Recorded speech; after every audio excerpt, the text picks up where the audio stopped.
Pendant des siècles, l'Afrique a été un continent relativement inconnu pour les puissances européennes. Bien sûr, il y avait eu le commerce transsaharien, la traite des esclaves et quelques comptoirs côtiers. Mais en l'espace de quelques décennies, au XIXe siècle, tout a changé. En 1880, les Européens contrôlaient à peine 10% du territoire africain. En 1900, c'était presque l'ensemble du continent. Mais comment expliquer cette expansion fulgurante? Pourquoi l'Afrique a-t-elle été colonisée si rapidement? Et pourquoi à ce moment précis de l'histoire? Pour comprendre, il faut d'abord situer ce phénomène dans son contexte. Le 19e siècle est une période de bouleversement majeur en Europe. La révolution industrielle bat son plein, et avec elle naît une soif insatiable de ressources naturelles. Coton, caoutchouc, or, diamants, l'Afrique, encore largement inexploitée, devient une cible de choix. Mais ce n'est pas seulement une question d'économie. L'Europe de cette époque est aussi marquée par une course à la puissance. Les empires veulent asseoir leur domination mondiale, et le contrôle des territoires africains devient une manière d'affirmer leur suprématie face à leurs rivaux. Ajoutons à cela un troisième élément, les progrès technologiques et scientifiques. L'invention de la vapeur, le perfectionnement des armes à feu et la découverte de nouveaux médicaments comme la quinine, qui protège contre le paludisme, ouvrent les portes d'un continent qui semblait jusque-là inaccessible. Un événement clé dans cette colonisation rapide est la conférence de Berlin, qui se tient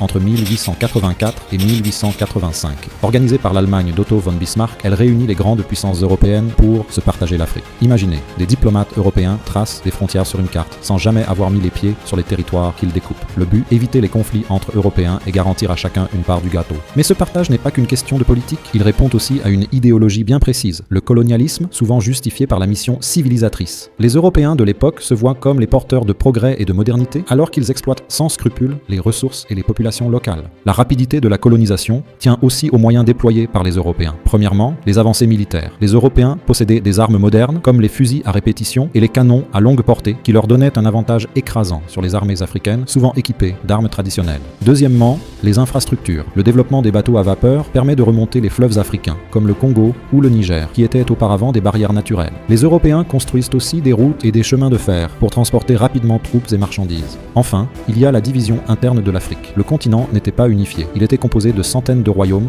d'empires et de tribus aux intérêts parfois divergents. Les Européens ont su exploiter ces divisions en s'alliant avec certaines factions pour mieux soumettre les autres. Mais cette colonisation rapide a eu des conséquences désastreuses pour les populations africaines. Les frontières tracées à Berlin ne tenaient aucun compte des réalités culturelles ou ethniques. Des peuples ennemis se sont retrouvés regroupés dans le même pays, tandis que des communautés proches ont été divisées. La colonisation a aussi entraîné un pillage systématique des ressources et une exploitation brutale des populations locales, souvent réduites en esclavage dans les plantations ou sur les chantiers. Et puis, il y a eu l'effacement culturel. Les traditions, les langues et les structures politiques africaines ont été souvent écrasées pour laisser place aux administrations européennes. Il serait injuste de dire que la colonisation a été acceptée sans résistance. Partout en Afrique, des leaders et des peuples se sont battus. Samori Touré en Afrique de l'Ouest, les Zoulous de Chaka en Afrique australe, ou encore la bataille d'Adwa en Éthiopie, où les troupes éthiopiennes ont vaincu les Italiens en 1996. Ces résistances montrent que la colonisation n'a jamais été un processus entièrement rapide ni incontesté. Alors, pourquoi l'Afrique a-t-elle été colonisée si rapidement? Parce que les Européens avaient les moyens,